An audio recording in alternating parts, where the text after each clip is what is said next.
reportan, de hecho, un desplome de acciones de las farmacéuticas por esta posible liberación de las patentes, como lo planteó el presidente de Estados Unidos, Joe Biden.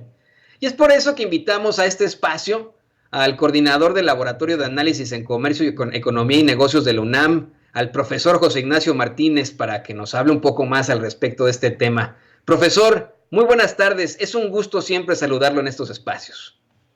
Don Antonio, muchas gracias por la invitación. Y sí, lo que usted pone sobre la mesa es un tema de suyo muy importante. Permítame irme un poquito a la cuestión técnica. Para crear un fármaco, un biológico, se requieren años de investigación y la base de todo fármaco de ahora de las vacunas en cuestión se conoce como molécula blockbuster, ¿sí? Y para las empresas farmacéuticas, la investigación para llegar a un blockbuster es lo más importante y es ahí donde está principalmente su ganancia. Por ejemplo, si hablamos permítame ponerlo a un medicamento tradicional, ¿no? Aquí en México y en todo el mundo. Si hablamos de un paracetamol, por ejemplo, en Estados Unidos, un fármaco tiene un registro de patente de 10 años. En México es de 5 años. La Organización Mundial de Comercio, a nivel mundial, lo tiene a 20 años. A lo que voy con esto es que cuando se libera la patente, de manera inmediata, los laboratorios que están en el negocio de las farmacias pueden hacer uso de esa patente, porque lo más importante, la investigación que llevó más tiempo y por supuesto más dinero, es lo que se conoce en el mundo farmacéutico como blockbuster. ¿Qué implica cuando se libera la patente de un producto? Permítame seguir con el ejemplo del paracetamol. En México, antes de que tuviéramos la actual ley federal de propiedad industrial, que entró en vigor primero de octubre recién pasado, en México, antes de que tuviéramos el periodo de caducidad que ahora tenemos, de paracetamol de 10 unidades, de 10 pastillas, costaba entre 400 y 500 pesos. Bueno, a raíz precisamente de esta nueva legislación que ya tiene 15 años de vigencia en México, tenemos que la patente a los 5 años se libera y por lo tanto los productos tienden a ser muy, muy, muy baratos. Esto es precisamente lo que no quieren las farmacéuticas, porque el negocio está en puerta y esto se avisora por ahí de septiembre, octubre, ya a nivel mundial. Los gobiernos autoricen que empresas privadas ya vendan por sí mismas a particulares la vacuna, como está sucediendo en Estados Unidos en algunos puntos donde personas extranjeras van y se vacunan en Estados Unidos, ¿no? Bueno, esto es lo que está en juego. Se han elaborado más o menos 700 millones de unidades de este nuevo biológico. De estos 700 millones, más o menos el 90% se queda en 10 países. Sí, de estos 700 millones. ¿Qué quiere decir? Que el 10% de los países de renta muy baja, es decir, de riqueza muy, muy, muy baja, no, apenas si tienen, si es que va bien, acceso a este biológico. ¿Por qué? Porque el 90% se queda en 10 países. Esto es precisamente lo que está en cuestión. Y en agosto pasado, en la 73ª Asamblea General de la Organización Mundial de Salud, el director general de este importante organismo de la ONU, es lo que puso sobre la mesa, que cuando se tuviera ya la vacuna, que fuera un bien de patrimonio mundial. Esto al respecto, cuando se da el 75 aniversario de la ONU, México, en la Asamblea General, el presidente López Obrador pone sobre la mesa que se comparta la patente para precisamente combatir de manera inmediata esta terrible enfermedad. Imagínese usted, nuestro amable auditorio, que uno de los países con mayor inversión en producción farmacéutica, uno de los países que es considerado como un hub logístico farmacéutico, que es India, la situación dantesca que vemos en este país productor de fármacos, ¿sí? Con importantes laboratorios, no puede no puede vacunar a toda su población. Si este país que que tiene, subrayo, una enorme inversión en fármacos, está sufriendo estas terribles consecuencias, ¿qué esperamos, por ejemplo, no, con todo respeto, de Haití, de Congo, de Angola, ¿sí? De Surinam, de asiáticos que tienen una renta, ¿sí? Si fármaco manos de las farmacéuticas, que es importante aquí acotar, que son 5 farmacéuticas a nivel mundial las que tienen en sus manos la salud de la salud de 7.500 millones de habitantes. En los próximos 50 años, la salud de la humanidad está en manos de estas farmacéuticas. Por eso, no solamente es el llamado del presidente Biden, no solamente es la convocatoria del presidente López Obrador, sino que ya urge que desde las Naciones Unidas se convoque a una reunión mundial para precisamente ver hacia adelante en torno a la salud de la humanidad, para saber por dónde vamos a raíz de esta terrible pandemia que nos agobia ya desde hace un año. No, y profesor, la verdad es que la misma farmacéutica Pfizer dio a conocer con sus representantes en la mañanera que no buscaban hacer ningún tipo de ganancia con esto, que la vacuna iba a estar destinada a todos a un muy bajo costo. Pero con esto están mostrando evidentemente los dientes, las intenciones que tienen obviamente de mantener sus patentes y que puedan solamente ellos vender estas vacunas en determinado tiempo. Ahora bien, sí se habla de una caída en las acciones de estas farmacéuticas ante la especulación por la liberación de las patentes. Estamos hablando de elegir entre la salud y la salud económica, entre la salud en general y la salud económica para el mundo.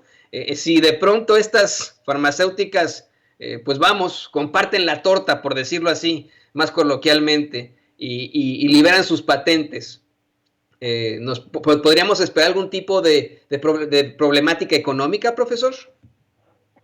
Para las empresas como tal, no. Digo, aquí algo muy importante, ya la ganancia ya recuperaron su inversión, y ahora lo que están esperando es aumentar su ganancia. ¿Por qué?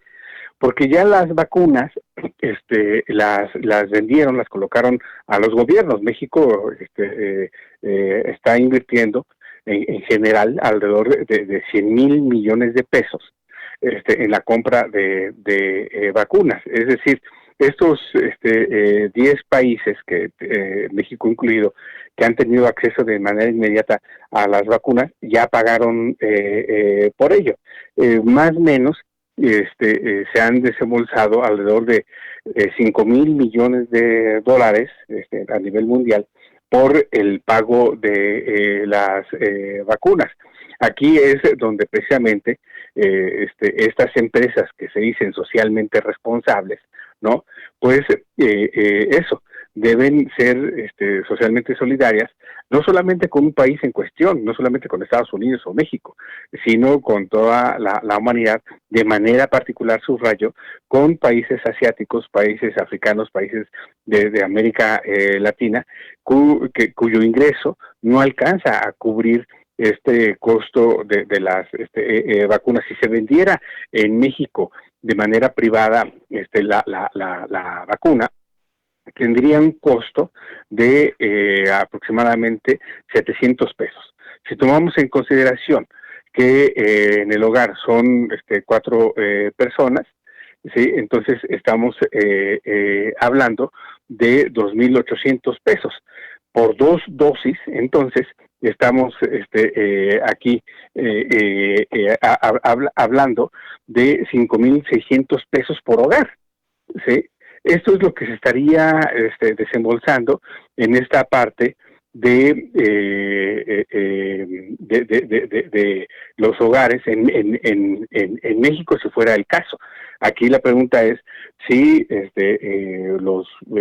quién tendría acceso de manera inmediata al pago de la vacuna, si el municipio más rico del país, que es San Pedro Garza, o uno de los 3 municipios más pobres del país, que es Coachapa el Grande en Guerrero, ¿no? Entonces, esto es precisamente lo que estamos viviendo, extrapolando.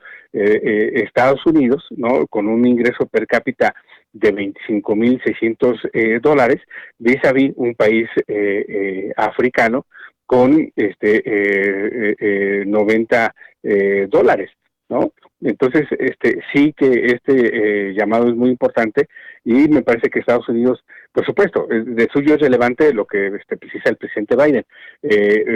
Lo deseable es que desde agosto se hubiera apoyado, pero vamos, no existe, viendo hacia adelante.